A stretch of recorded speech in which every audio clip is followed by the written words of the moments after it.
Even with the astonishing nature of this trial and the verdict, the Orange Vomit's next move is pretty easy to guess. And as Molly Jong Fast wrote at MSNBC, I think, what do I want to quote? Where to go? Here we go. On the night before the closing arguments, Trump said this, quote, on his Truth Social platform. Can you imagine a president of the United States who got more votes than any sitting president in the history of our country, and who is also the Republican nominee for president in the upcoming 2024 election, and leading in all polls against the Democrat, Joe Biden, is going tomorrow before a corrupt and conflicted Democrat appointed acting New York judge on a fake and made-up case by a George Soros-backed DA and the judge himself to see whether or not he will become a common criminal, end quote. That's what Trump posted the night before the verdict. Well, he is an uncommon criminal. He's a threat to the country. I don't know. I'm hoping for... Well, if I were a believer, I would say I'm hoping for divine intervention. I would love to see the angel of death swoop down and stand before Trump and just say, asshole, your time has come, and then take out that big scythe that the Mr. Death always carries, or Miss Death, depending on your gender preference there, and just slice right through the son of a bitch and end his earthly existence. If I believed in religion of any sort, I would be burning candles. I would be going into the nearest church, temple, or synagogue, or mosque. I would be praying, or Buddhist. I would be praying. I would be turning the prayer cylinders. I would be chanting. I would be doing everything I could to try to bring that about. But I'm not religious. I think it's all horseshit. So the only thing I can do, what I have left, is hope that he will be eating a cheeseburger and a huge chunk of it will get stuck in his windpipe. That's about all I have left. If Trump does become president, some of the policies he's going to enact are strictly out of the Hitler playbook. Here's another one. He is promising to crush whatever pro-Palestinian protests on college campuses exist once he becomes president again. And he told a room full of donors last week, a group that he joked included, quote, 98% of my Jewish friends, end quote. But those are his words. He said he would throw student demonstrators out of the United States. That's according to people who were there.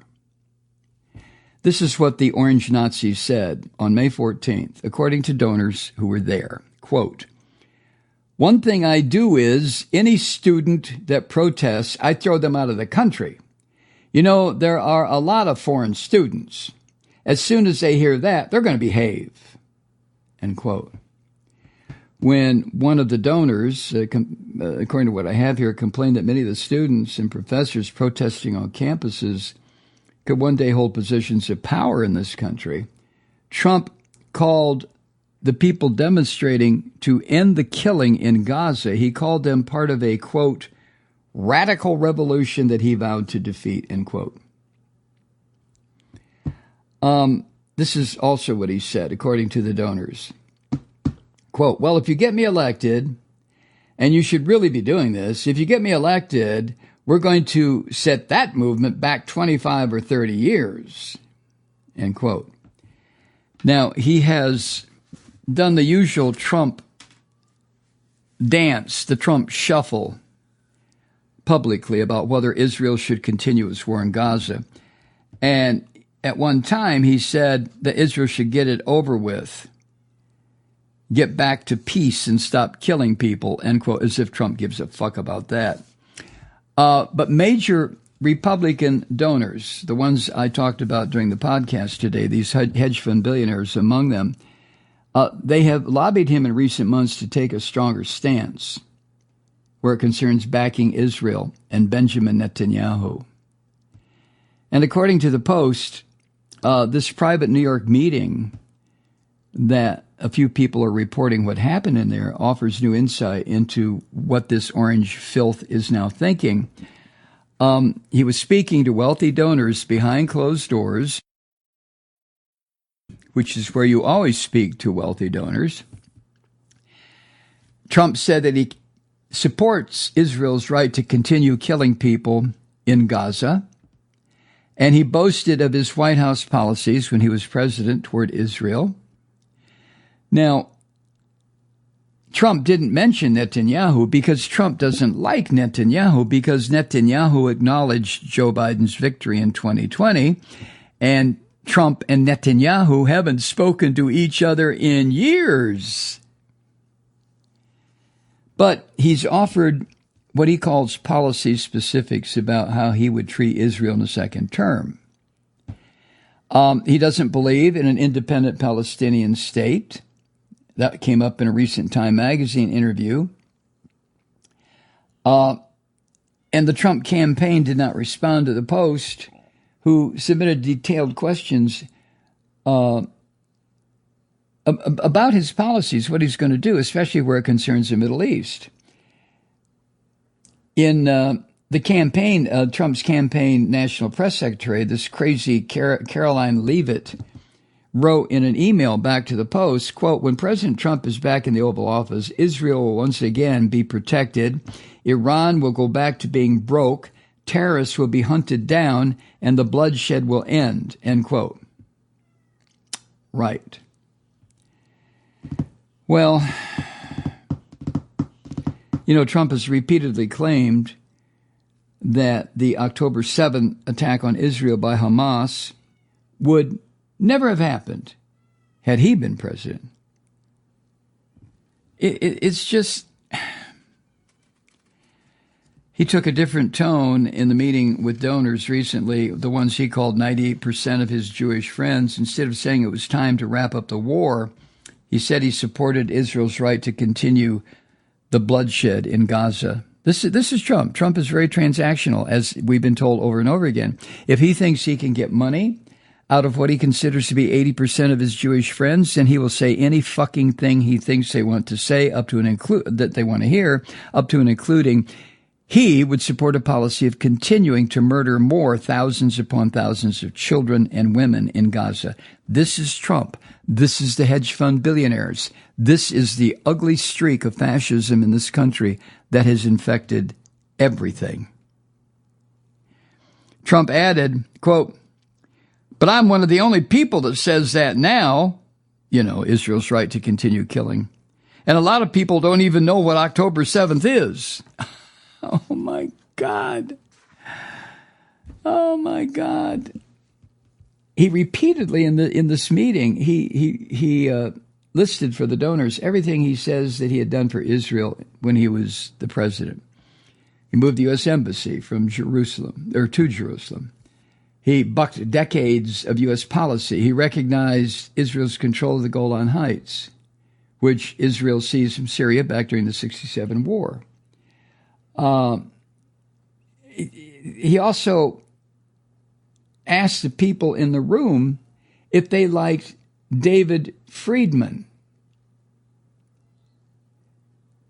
Friedman being not the Friedman we're familiar with who writes for the New York Times, but Friedman, who is very active in the politics of Israel, very active in this country. And this is what Trump said. "So I did Golan Heights." He did Golan Heights. "You know, it's worth $2 trillion, they said, that piece, if you put it in real estate terms, but it's worth more than that. It is." Oh, my God. Money, end quote. Israel, Trump said, needs his help. He said the street demonstrations for Israel get smaller crowds than his rallies. Oh, my God. He said in Washington, and particularly in Congress, quote, Israel's losing its power. It's incredible. You need me.